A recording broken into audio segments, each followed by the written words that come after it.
Sales tax is confusing, costly, and overwhelming, but it doesn't have to be. Today, we're going to cover how e-commerce sellers can finally make it simple. Welcome to E-commerce Revamp, powered by Miva, the engine behind seamless online stores. Now here's your host, Rob Stanley. Hey, everybody, welcome to another great podcast. Listen, it is pretty much tax time is coming up pretty quickly again. I know it seems weird. If you filed extension, you're probably hitting that very end of extensions. My daughter just called me today and she's filing taxes for the first time and she's just like pulling her hair out. She barely worked. She goes to college and she doesn't even understand this. And you know what? If you've been in the e-commerce world like I have for 20 plus years, man, it is confusing and it is definitely something that needs to be addressed. And I brought in just the right person. We're going to have Tom Hoops in from TaxCloud. Let's get him in here. Hey, Tom, how you doing? Hey, Rob, doing good. Yeah, thanks for having me. Excellent, excellent. So today we're going to be talking about e-commerce sales tax made simple, which I'm hoping you can make it simple because, man, it is a tough thing. And, you know, I want to kick this off with the kind of first question that came to mind. And that is, you know, why is sales tax for e-commerce so difficult? Why is it so complicated? Yeah, it's a great question. With sales tax, there's so many jurisdictions. You're dealing with basically every state that is issuing a sales tax, like 45 states, 13,000 different taxing jurisdictions, ever-changing tax rates, taxability, products, all sorts of things that have to go into every transaction that you're making in an e-commerce business. And you know, what's the tax result of those transactions? And it depends on, you know, where you're making the transaction, how you're transacting it, where it's shipping to, where it's shipping from. There's just so many factors that go into it that can affect the taxability. And then on top of it is the reporting aspect of it. And how do you report? When do you report? You know, making sure it's all done on time, making sure you're reconciling so that your amounts are correct. And then I think to go even a little deeper than that, when it comes to sales tax, I think there's kind of a missing talent level or expertise in the area where, you know, when you look into income tax, there's accounting firms that specialize this. And obviously you have the big four, and then you have, you know, all the way down to the mom and pop accounting firms that can help you with these types of things. When it comes to sales tax, though, you know, sure, the big four all have their sales tax compliance groups that can help you with this. But when you get kind of down into the smaller accounting firms, that goes away. So when you're working, you know, if you're a smaller e-com business and you're trying to figure out sales tax and you think you can go to your, you know, trusted tax advisor that helps you with your income tax, you know, you might run into an issue where they don't have the expertise or the knowledge or understanding of exactly what's going on with sales tax. So there's kind of there's a lot of things going on, and then it kind of can get difficult to get the support you need, you know, and without going to a larger accounting firm or, you know, outsourcing to a bigger consulting company. Yeah, absolutely. Your personal tax are much different than your e-commerce or basically business tax. And finding that right person, not to give a name, but the local one on your block are not necessarily the right one that you want to go to for your business. And, you know, especially like when I'm dealing a lot with the e-commerce and even some of the tax stuff, getting tax stuff together, sometimes there's some terminology, let's say, in the tax world, and it could be a little confusing. Tom, could you help us out a little bit on some of the terminology that's used in the tax space, or that, and help us understand what those are and what they mean? Sure. Yeah. I think the biggest word in sales tax right now, especially, is nexus. And what is nexus, and how has it changed? And I know we'll get into the Wayfair decision and what happened there, but, you know, where do I have nexus? And what is nexus? And is it just economic nexus? And it's not the case. There's still physical nexus. So understanding that. And then situs. And, you know, sometimes people think, okay, I'm shipping it to this state. That's where I'm going to pay the sales tax, or that's the location I'm going to pay the tax to, or jurisdiction. However, there's some states where if this transaction is taking place within that state, the situs changes. So, you know, where do I have to pay the taxes to? Is it the destination or is it the origin? And then just, you know, some of the other things with registrations and and tax rates. There's so many different things that go on with sales tax, and yeah, you can really spend a lot of time going into the rabbit hole. And luckily, companies like TaxCloud and other ones do a lot of that work for you, so you don't have to be as familiar with all the terminology with it. Here's one I hear all the time, and I'd love for you to kind of tell everybody what the terminology means and why it's important. EBITDA. Tell us about EBITDA. Yeah. We don't spend a lot with EBITDA with sales tax. Luckily we get to kind of stay out of that world. With sales tax, we're focused more on just your transactions and how your transactions are taking place. So yeah, that's actually a term that I luckily don't have to spend much time working in. Sure, but as a tax guy, you would probably at least be able to help an e-commerce seller or somebody understand what EBITDA means. And basically it's like your bottom line, right? So right. Which is something you need to know. And so you brought up a good point of different things you should know versus getting help for things. When you are dealing with e-commerce businesses, what are some of the pitfalls you've seen them get into, and what should they do to avoid those? Yeah, good question. One of the biggest things that I've seen is people rush sales tax. So they have this understanding they want to start working with a company who's going to start filing their sales tax returns. And they kind of take this huge approach of, I'm going to register everywhere, I'm going to start collecting everywhere, and I'll be all good.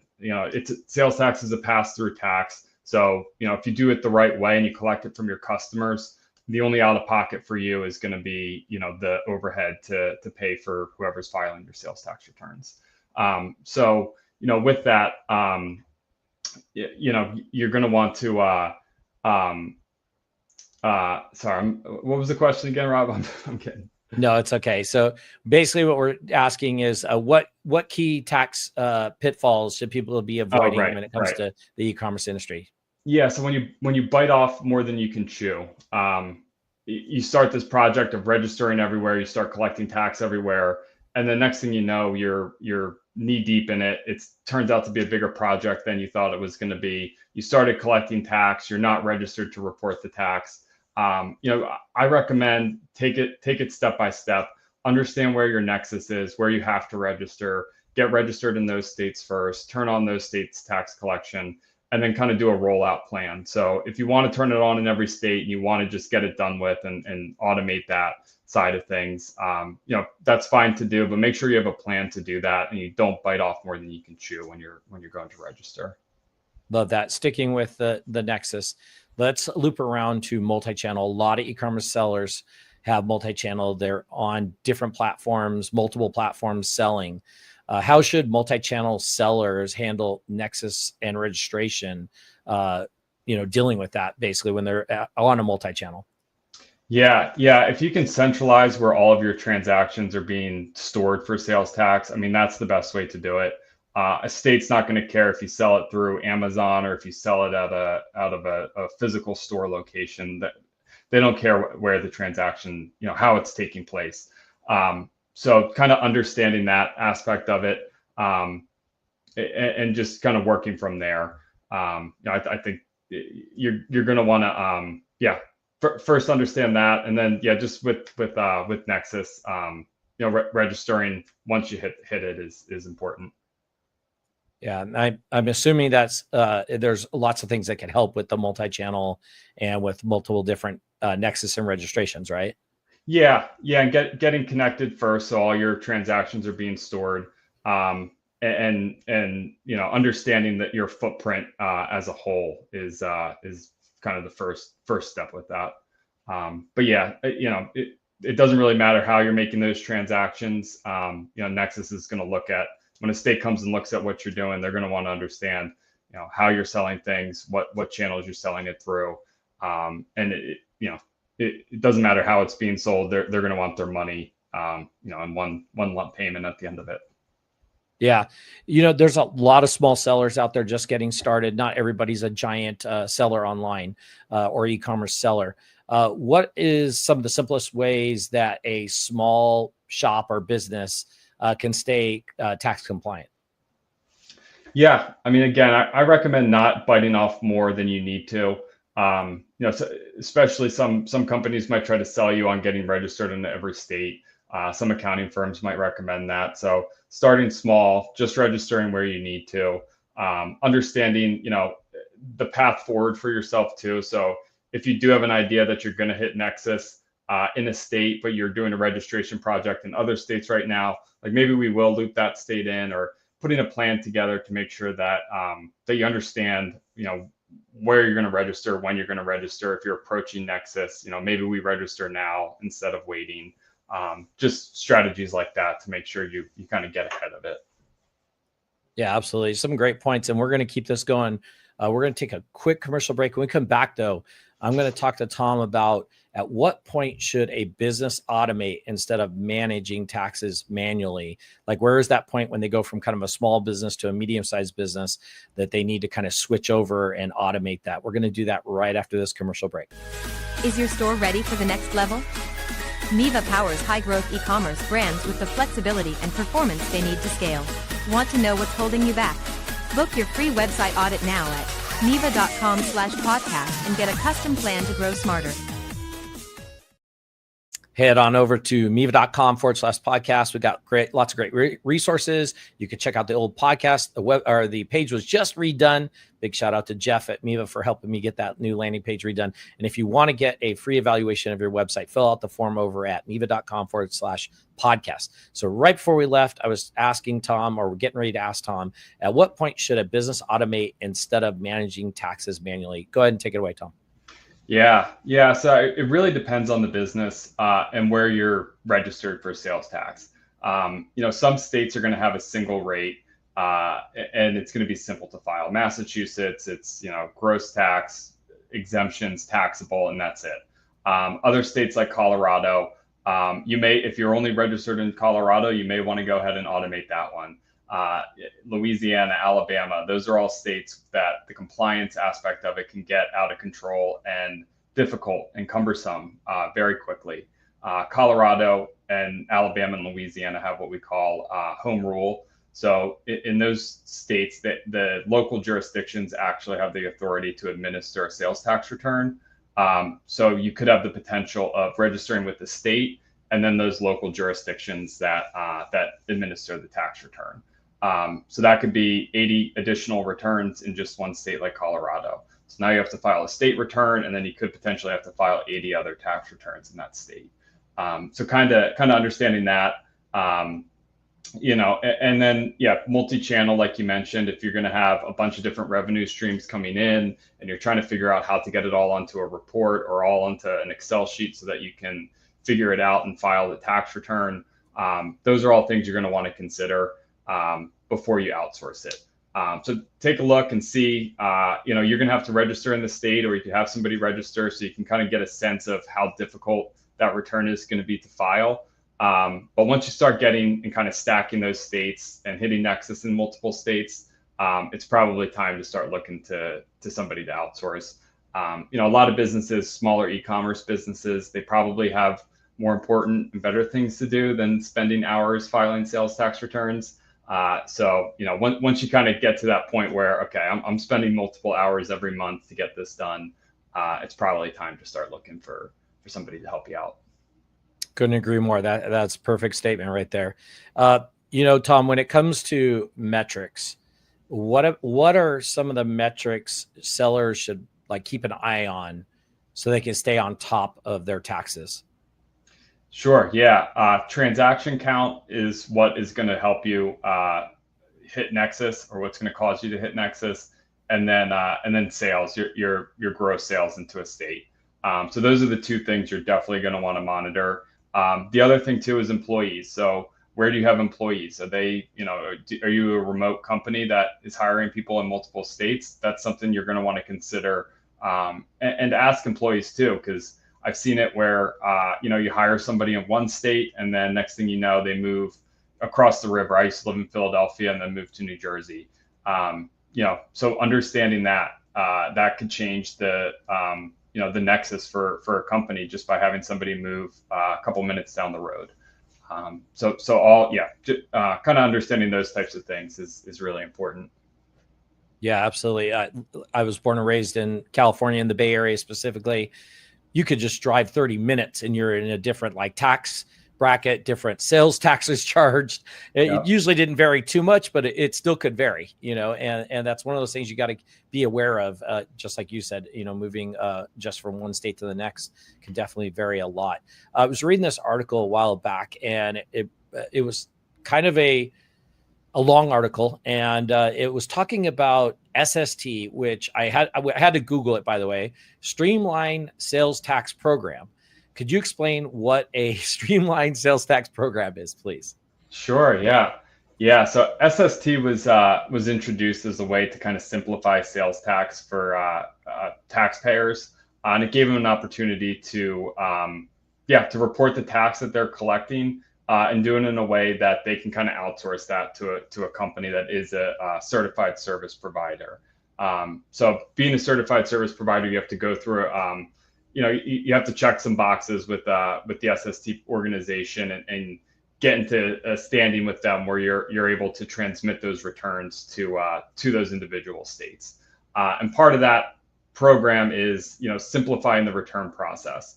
At TaxCloud, the company I'm at, we are a certified service provider. We are part of the SST program, and it allows us to being part of that program. There's different tiers of it. The main tier that we file under is we can't charge for the tax returns that we file. So it kind of gives a low cost option to taxpayers to pay their sales tax. And then the way it works for us is we get some money back from the state for all the tax revenue that we report. So it kind of works out for everybody. It gives the businesses we work with a low cost option, and then we get in return paid by the state to do so. Excellent. I think you just mentioned, correct me if I'm wrong, but I think you just said that you guys are certified service providers, right? So how does you guys being a certified service provider help protect myself or any other sellers from an audit? Yeah, great question. So the difference between filing an SST return as a certified service provider versus what we call direct file, where we file on the state site. The difference in that is if there's an audit, the return that we file to the state under that SST program is a TaxCloud or the certified service provider's return. So we get audited by those states. So it kind of gives some protection to our customers in the fact that they're not going to get audited. Now, there are ways they could get audited by those states anyway if they have a physical presence in that state. If there's other types of like income tax relevance that's taking place, there's still a possibility of an audit taking place. But for the sales tax purposes, our company is going to get audited. And it's important for us to make sure that we're getting the transactions correct as they're coming into our system, and understanding the taxability codes and the products that you're selling, our customers are selling, so that when that audit happens, which it will happen, we got it right the first time, and we're able to just say, yep, here's our data, here's what we did, here's what we filed, here's what we paid, here's what they collected, here's what they sold. We provide that information to them, and then we manage that audit for them. That's perfect. And then how often should business file? I think I filed quarterly, but I think that varies, right? Could you help us a little bit about on how often people should be filing? Sure, yeah. So when you register with the state, some states will set you up automatically for monthly. Some states will set you up automatically for quarterly. And then some states, as you fill out that registration form, it's going to ask you to estimate your sales for, usually the quarter or the year, or, whatever the states want to go with. And based off that estimate, they'll put you into a bucket of, you fit the monthly criteria, the quarterly, or the annual criteria. So really kind of doing that. And then also once you are having transactions and you're filing those tax returns, if you originally registered for an annual or quarterly, but then you fall, as you're reporting those returns, states will periodically go through and monitor that, and they'll change your filing frequency. So they'll issue a letter that says, hey, you're changed from quarterly to monthly, or annual to monthly, or monthly to quarterly, quarterly to annual, things like that.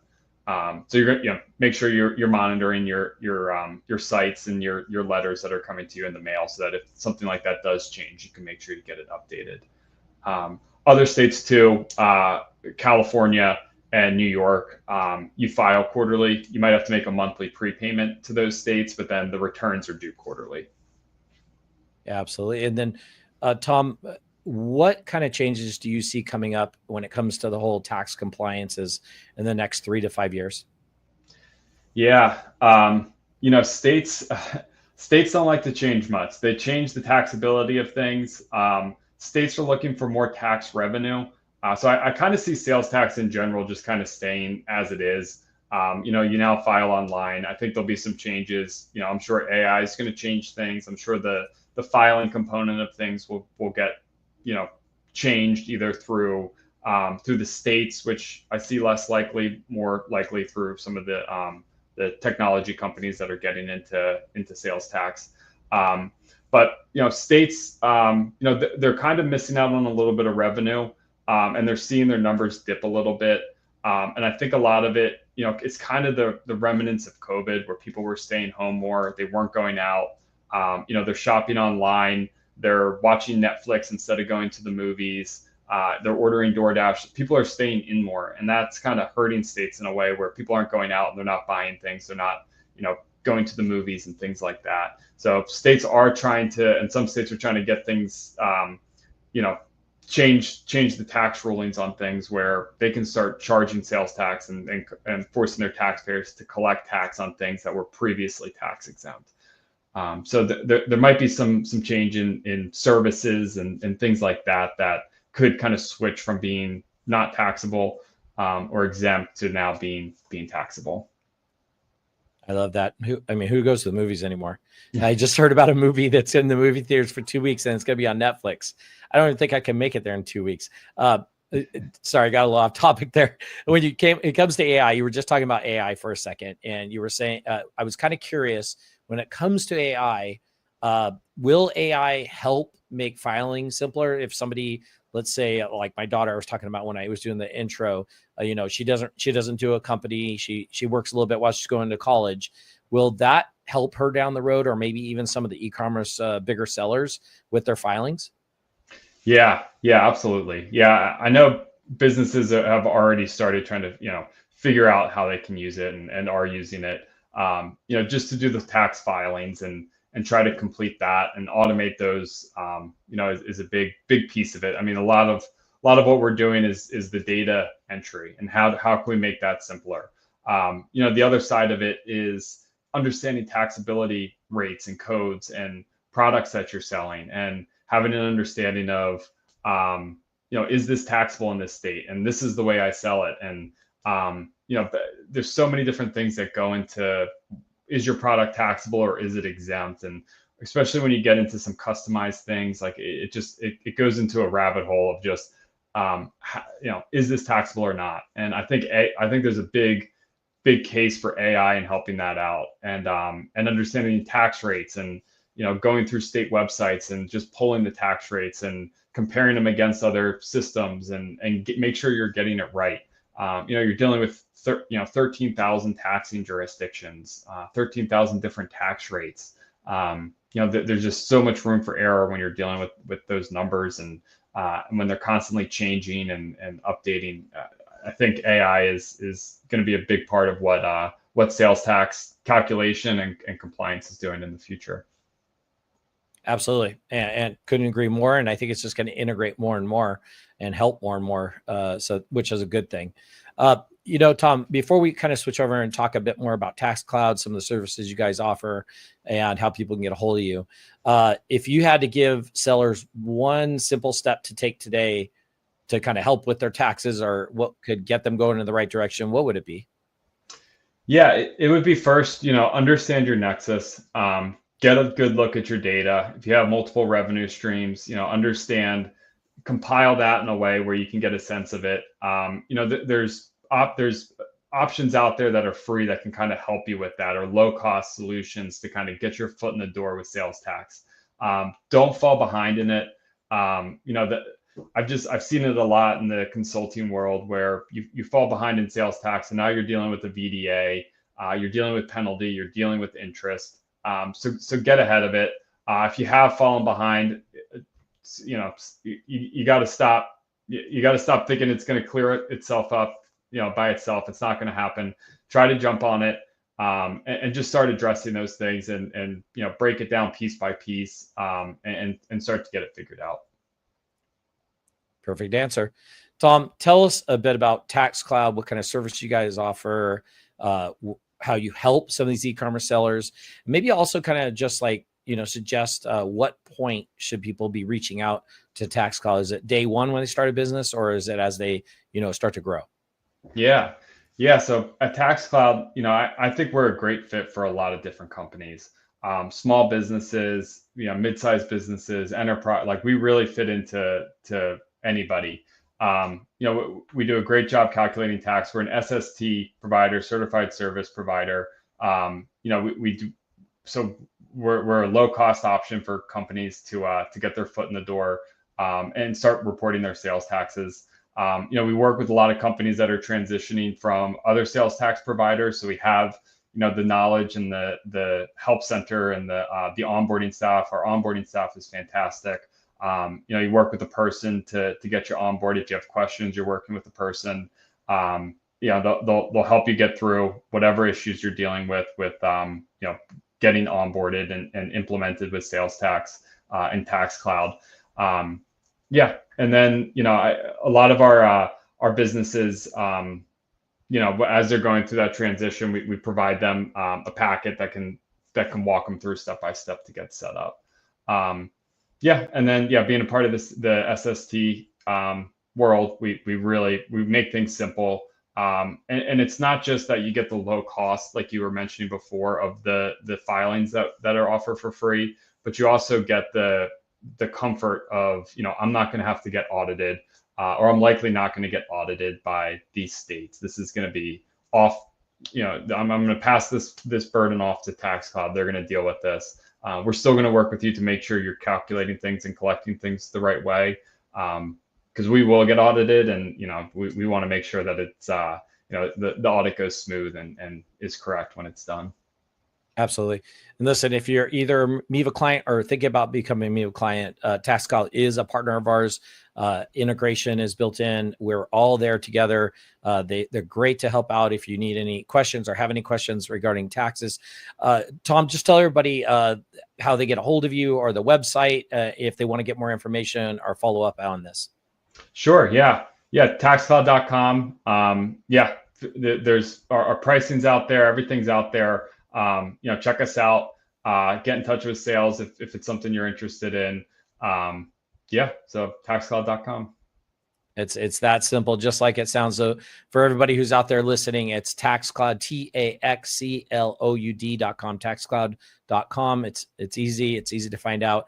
Reach out over there. They have plenty of people over there to help you. If you have any questions, you can definitely get a hold of them. And if you're thinking about moving over to Miva or even on other platforms, reach out to TaxCloud to help you with all your tax needs. Tom, appreciate you coming on the podcast. You provided a lot of good information. Unfortunately, I think some people, they just don't think about taxes till the last minute. So hopefully this will be a way for people to kind of get involved now, think about it now, think about things you need to do now to make your taxes much easier, either this year or possibly next year, depending when you're listening to this. But thanks again, Tom, for coming on. Thanks to TaxCloud for being a sponsor of Camp Miva and also being a partner of Miva. We really appreciate you guys, and we'll see everybody on the next episode. Thank you, guys. Thanks for tuning in to Ecommerce Revamped. Ready to find out what's holding your site back? Get a free expert audit at Miva.com and see where you're leaving money on the table. Until next time, keep your cards full and your customers coming back.